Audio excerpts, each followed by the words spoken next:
तिच्या बाबांकडे बाजारात जाते.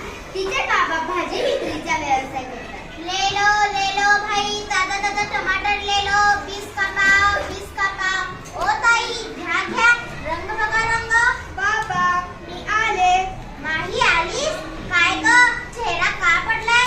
आई ओरडली का तुला? बाबा, जोजोला बरं नाहीये. कोण जोजो?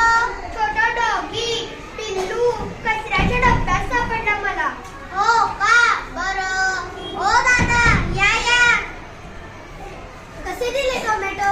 20 ला पाव. अर्धा देऊ का? हो द्या, पण मी पिशवी आणली नाही. तुम्ही द्या प्लास्टिकच्या पिशवीत. दादा, सरकारने प्लास्टिकच्या पिशवीला